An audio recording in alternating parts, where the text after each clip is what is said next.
20.3 Thunderstorms and Tornadoes.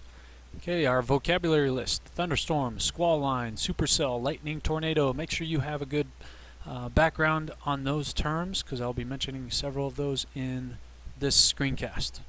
The objectives for this section: describe the conditions necessary for the formation of thunderstorms and tornadoes, and describe the hazards of thunderstorms and tornadoes, and discuss related safety measures. Key idea: thunderstorms, which form in warm, moist, unstable air, can result in destructive weather, including tornadoes.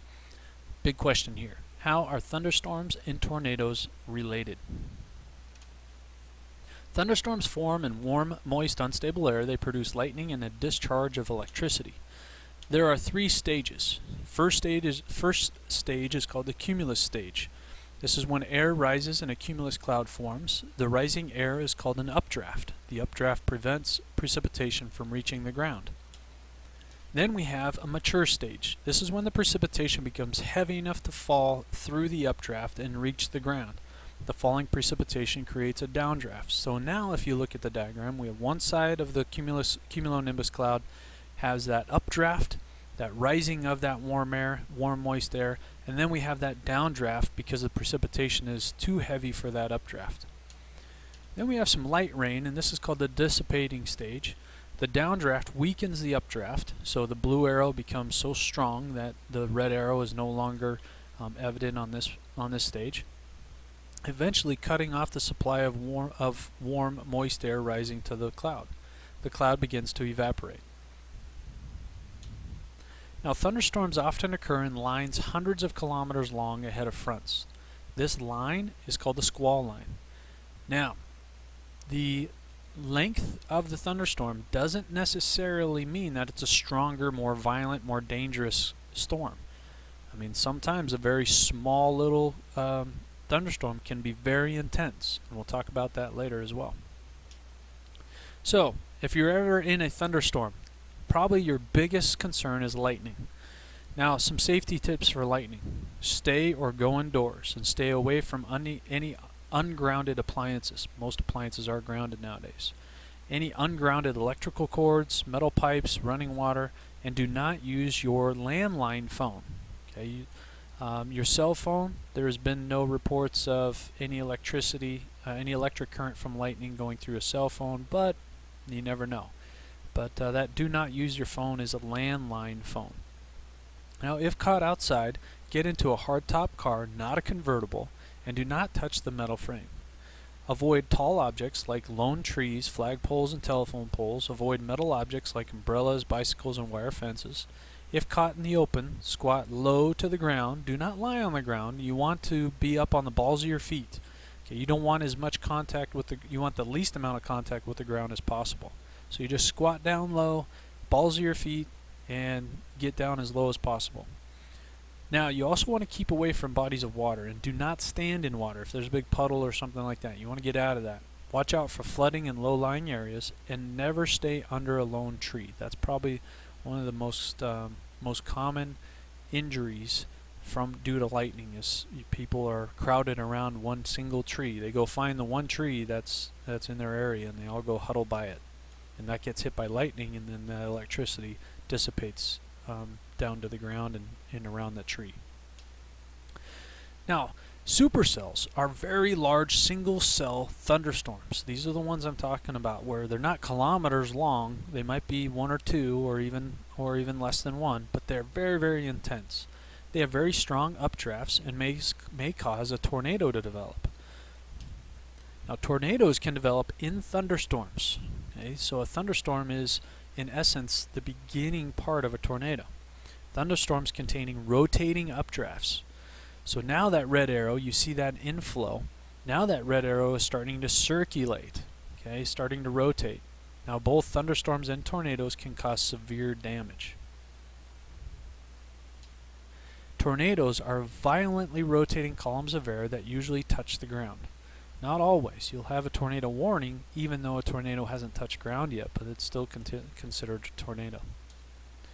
Now, in this, check out this diagram. See the mesocyclone? That's that rotating updraft there, that wall of the cloud, the bottom part, and then the inflow, and you can see the tornado there. Now answer this question.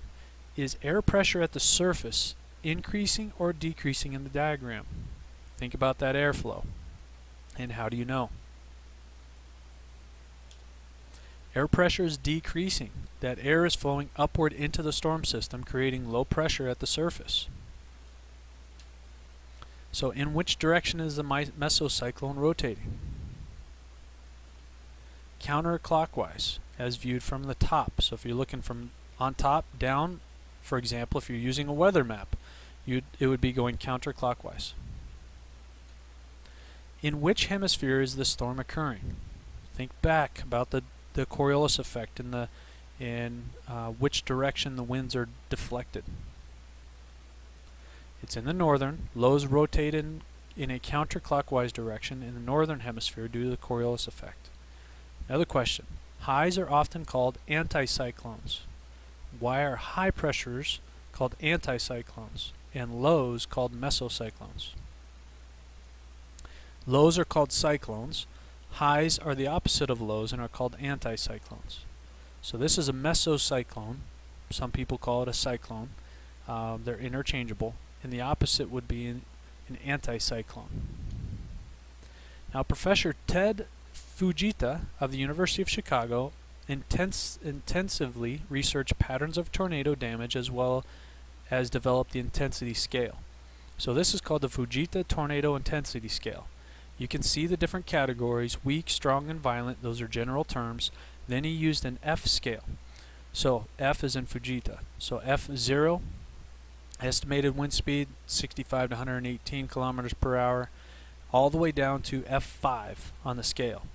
Now look at the effects. So an F0, minor damage, snaps small branches, breaks some windows, those type of things.